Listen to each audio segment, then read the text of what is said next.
সম্মানিত ভিউয়ার্স, আসসালামু আলাইকুম। স্বাগত জানাচ্ছি আমাদের আজকের আয়োজনে। আমি গোলাম সামদানি। আমাদের আজকের বিষয় হচ্ছে the golden rule of communication. Communication is the part and parcel of our life. We need communication in every sphere of life, no doubt.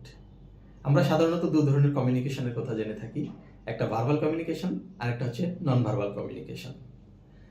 তো আমরা সাধারণত অফিসগুলোতে বিভিন্ন ধরনের meeting, training, workshop, seminar, symposium, webinar, development programs or বিভিন্ন ধরনের information sharing programs এগুলো arrange করে থাকি। তো এই সকল ইস্যুতে আমি আপনাদের সাথে আজকে একটি এক্সপেরিয়েন্সিয়াল লার্নিং শেয়ার করতে চাই। আমি আমার সেশনগুলোতে দেখেছি যে যারা আমার ফেলো লার্নার থাকে তাদের মধ্যে 5 ক্যাটাগরির লিসেনার থাকেন। তো প্রথমে হচ্ছে যে কিছু কিছু লার্নার থাকেন যে যারা হচ্ছে ক্লাসে অ্যাটেনশন দিতে চান না, কনসেন্ট্রেট করতে চান না, তারা মনোযোগ দিয়ে শুনতে চান না, অথবা তারা ক্লাসে হচ্ছে কোনো কিছু বোঝার চেষ্টা করেন না, তারা বেসিক্যালি ক্লাসটাকে হচ্ছে ইগনোর করেন। 2 নম্বরে হচ্ছে প্রিটেন্ড টু লিসেন। কেউ কেউ থাকেন যে না শুনেও শোনার অভিনয় করেন, না বুঝেও বোঝার ভান ধরেন, অথবা কনসেন্ট্রেশন বা অ্যাটেনশন না দিয়েও অ্যাটেনশন দেওয়ার অভিনয় করেন।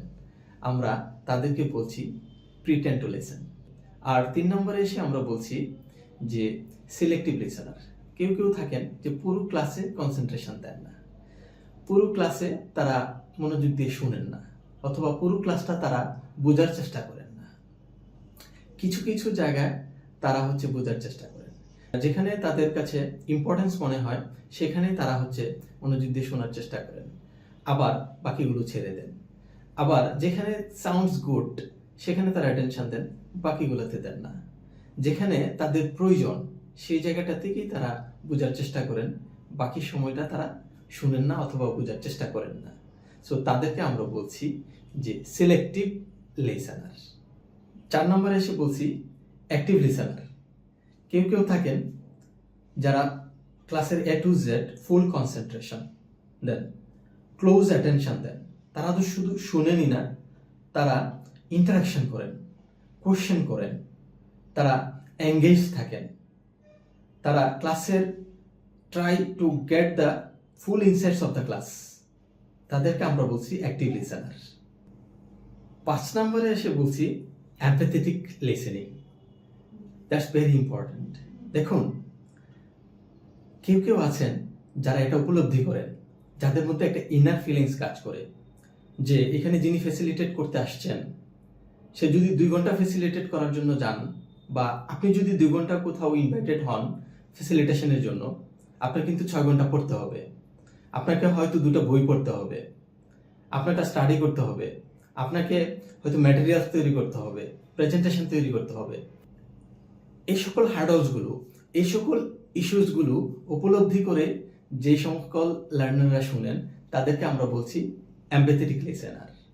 সো আমরা সাধারণত সাজেস্ট করি to be a good officer at your office, at your workplace, to be a good people at your environment, try to be active listener. Active listening এর জন্য আপনাকে একটা কনজেনিয়াল এনভায়রনমেন্ট তৈরি করতে হবে। You have to try to make a rapport with your audience, try to make a heart-to-heart communication with your audience. Heart-to-heart communication like a belt, like a bridge. So তাহলে কিন্তু আপনি একটা active listening এর environment তৈরি করতে সক্ষম হবেন। দেখুন, এই অ্যাক্টিভ লিসেনিং এর জন্য আপনার 3টা অর্গানকে কিন্তু অ্যাক্টিভ রাখতে হবে। এক হচ্ছে ইউর হার্ট, 2 হচ্ছে ইউর আইস, 3 হচ্ছে ইয়ার। So, ladies and gentlemen, active listening is the golden role of communication. To make you a good officer at your office, at your workplace, to make you a good people at your environment, try to make you as an active listener. Thank you.